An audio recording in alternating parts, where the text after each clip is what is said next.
کسی صحابی نے اپنے بچے کی شادی پر اپنے گھر میں لائٹنگ نہیں کرائی، لیکن آپ کو دنیا کا کوئی عالم یہ فتویٰ نہیں دے سکتا کہ لائٹنگ کرانا حرام ہے۔ آپ شادی کے موقع پہ ساری گلی سجا لو، آپ ساری چھتوں پہ لائٹنگ کرا لو، کوئی آدمی یہ آپ کو فتویٰ نہیں دے سکتا کہ شادی کے موقع پر لائٹنگ کرانا جائز نہیں۔ کبھی سنا ہے آپ نے کسی سے؟ بولیے یہ جائز ہے، جائز پیسے ہیں تو ٹھیک، بلکہ میں اس سے آگے بڑھتا ہوں، اس سے تھوڑا اور آگے جاتا ہوں۔ حضرت عائشہ صدیقہ رضی اللہ تعالیٰ عنہ فرماتی ہیں میرا جو کمرہ تھا نا جس میں میں حضور کے ساتھ رہتی تھی اور ایک لمبا زندگی کا عرصہ گزارا، اس میں 3 آدمی سو سکتے تھے، چوتھے کے لیے جگہ ہی نہیں تھی، اور کچا تھا، کھجور کے تنے کھڑے کر کے اس پر کھجور کے پتوں کی چھت ڈالی گئی تھی۔ میں جب ہاتھ اٹھاتی تھی تو میرا ہاتھ اپنی چھت کو چھو جاتا تھا۔ یہ ہے سنت نبی پاک کی، یہ حضور کا طریقہ ہے۔ بتائیے پکے گھر میں، لینٹر والے گھر میں رہنا جائز کہ ناجائز؟ کیوں جی؟ حضور تو کچے مکان میں رہتے تھے، آپ نے کیسے پکا بنا لیا؟ اللہ کی محبوب علی دین کو اس کی اصل بات میں سمجھیں۔ آپ ایسا نہ کریں جس میں انتشار اور امت تقسیم ہو، اس کا اصل مزاج دیکھیں۔ مہندی کے موقع پہ اگر کوئی آدمی 6 دیگیں دال چاول کی پکاتا ہے تو منع نہیں، جائز پیسوں سے پکائے۔ انہیں لائٹنگ لگوائی، کوئی منع نہیں، سارے محلے کو کھانا کھلایا، کوئی منع نہیں، بلکہ نبی پاک نے فرمایا بہترین مسلمان ہی وہ ہے جو سلام پہلے لے اور روٹی زیادہ کھلائے، تو بہترین مسلمان ہے۔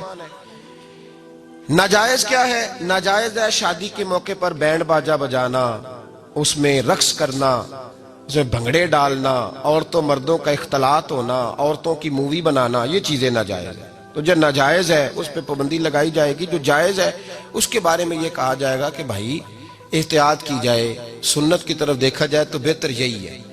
لیکن اگر کوئی کسی آدمی کے پاس جائز پیسے ہوں، وہ 100 کنال کے گھر میں رہے، اگرچہ سنت یہ نہیں، پر یہ تو کوئی فتویٰ نہیں نہ دے سکتا کہ حرام ہے تیرا 100 کنال کے گھر میں رہنا، کہ ہے فتویٰ کہیں آپ نے سنا؟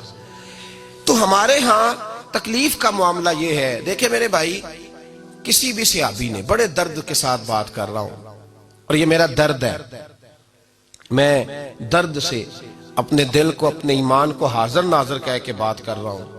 امت بٹ جاتی ہے ہر موقع پہ یار، ہر جگہ ہی تقسیم ہو رہی ہے امت مسلمہ، ہر روز کچھ نہ کچھ فتوے ایسے مل جاتے ہیں جس میں دراڑیں پڑتی ہیں۔ کسی صحابی نے کسی مسجد کے اندر اشتہار چھپوا کے، اعلان کرا کے درس قرآن کرایا ہے کبھی؟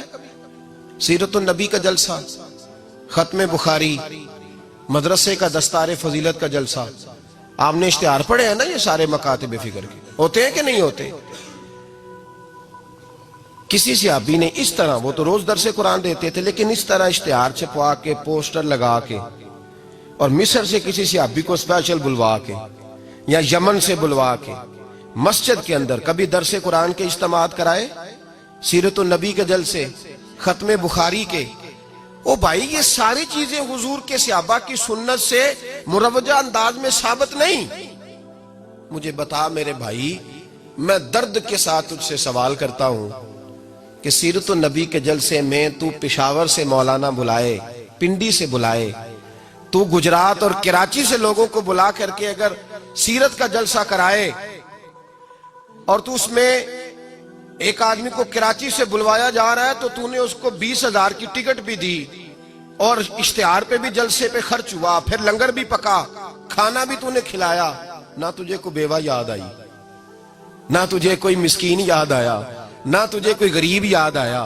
حالانکہ کہنا چاہیے تھا نا یہ جو ₹1,00,000 لگ رہا ہے کسی بیوہ کی خدمت کر دینی چاہیے، یتیم کو دے دینا چاہیے۔ درد کے ساتھ بات کر، سوال میرا یہ ہے کہ وہی کام جو سیرت کے جلسے میں ہوتے ہیں، پہلے تلاوت ہوتی ہے، پھر نعت ہوتی ہے، پھر کسی عالم کا بیان ہوتا ہے، وہی کام صرف نام بدل کے کیا جائے، عید میلاد النبی نام رکھا جائے صلی اللہ علیہ وسلم۔ یہ میں آپ کے ذہنوں پہ دستک دے رہا ہوں، تقریر نہیں کر رہا، صرف دستک دے رہا۔ او بھائی دیکھو، ایک آدمی وہی کام نام بدل کے کرے تو جائز ہے، اور اگر اس میں نبی پاک کے میلاد کا نام رکھ لیا جائے یا نعت کا نام رکھ لیا جائے تو پھر مجھے اجازت دے میں تجھ سے سوال کروں کہ صرف تجھے حضور کی تعریف پوری لگتی ہے؟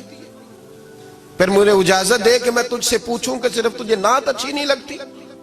پھر مجھے اجازت دے کہ میں تجھ سے پوچھوں کہ تجھے صرف رسول اللہ کے قصیدے اچھے نہیں لگتے؟ دے مجھے اجازت کہ میں تجھ سے سوال کروں کہ جہاں ذکر رسول کی بات آئے وہاں تو پریشان کیوں ہوتا ہے؟ تجھے پتہ ہی نہیں یہ تو وہ ذکر ہے کہ رب فرماتا ہے تم بیان کرو نہ کرو وَرَفَعْنَا لَكَ ذِكْرَكَ، محبوب میں نے خود تیرے چرچے ساری دنیا میں بلند فرما دیے۔ اور نبی پاک نے پوچھا حضرت جبریل سے کہ چل جبریل تو بتا میری امت کو پتہ چلے رب نے میرا ذکر کیسے بلند کیا ہے؟ تو جناب جبریل کہنے لگے محبوبہ رب فرماتا ہے میرے نبی سے کہہ دے جہاں جہاں تیرے رب کا ذکر ہوگا وہاں وہاں تیرا بھی ذکر ہوتا رہے گا۔ یہ تو محتاج ہی نہیں کسی کا۔